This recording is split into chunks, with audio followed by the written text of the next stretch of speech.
Our planet Earth is over 4.5 billion years old. Our estimations of when water was first seen in this planet, between 4.2 to 4.3 billion years ago.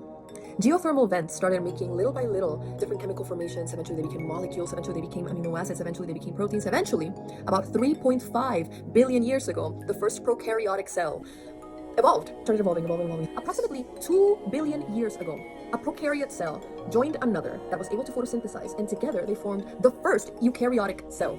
This is around when we estimate that Luca, the last universal common ancestor, existed. Hi, my name is Amelisa, and I'm breaking down the spoken word section of my first single for the first time, which is out on all streaming platforms now. And today we're going to talk about everything before mammals all the way until the beginning of the periodic table of elements. Fuck it, why not? If you want to understand the context, you want to hear that section that I'm talking about that is in my song, you should go to the first part of this video, which is right before this one on my profile. So let's talk a little bit about Luca. Oh my god, I have a crush on Luca. So Luca, or the last universal common ancestor, is kind of like the lost ark of the study of the origin of life on this planet. Luca is the parent organism from which bacteria, archaea, and eukaryotes evolved. What the fuck are you talking about, bitch? So the formation of eukaryote cells is what really marked the beginning of complex life. Eukaryotes are cells that have organelles inside of them, where before this happened, it was prokaryote cells, which don't have any internal organs, and it's just like a little bit of a jumbled mess in there. All of it is just sort of like existing.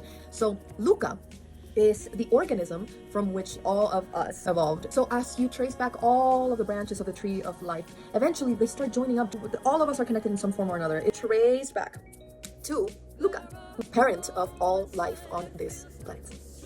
But also, like I was saying, energetically, we might not have even been a living thing in these reincarnations. So let's take it back a little bit and just think about the fact that life started in hydrothermal vents. So water. And I end with neutron stars. Why? Because, fun fact, hydrogen and helium are the only two elements that existed right after the Big Bang. Every single other element comes from stars and nuclear fusion that happens in stars. Up to a certain point, iron is the heaviest element that nuclear fission in stars can create. There's a whole explanation to why that's the case, but once a star starts producing iron, it's going to die. So they explode in a huge supernova, and then they either turn into black holes, they turn into gas, or they turn into neutron stars.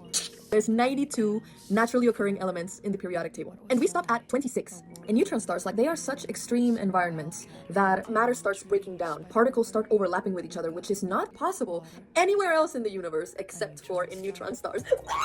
Everything else after iron, as far as I understand, is formed in neutron stars or other extremely cataclysmic cosmic events. But neutron stars are the ones that produce so many of those heavier elements. So from there came fucking everything else that became a cloud that later was condensed and later became a rock, and it started getting counted by other fucking rocks, and eventually gravity made it become the closest thing to an orb. And then that shit caught on fire. Then we got some asteroids that probably gave us a little bit of water, and from there came the amino acids, and then it came the prokaryotes, and then the eukaryotes, and then Luca, and then all of these different organisms, and then mammals, and then baby saber tooth, and then eventually we start like getting there, and then the primates, and we start getting like all of these different homos, so many homos, and eventually we land at some that are able to fight each other to get the most amount of resources and territory and women, and then eventually we start healing each other. And all the way throughout history until we arrive back at our main character, you, right on time for the second verse. And 20 years went by. So as we were talking about the origin of life, we went from childhood, that happens in the first verse, onto this cosmic journey across time, and then all of a sudden, this character is in their mid-20s. There are moments when it feels like we're straying.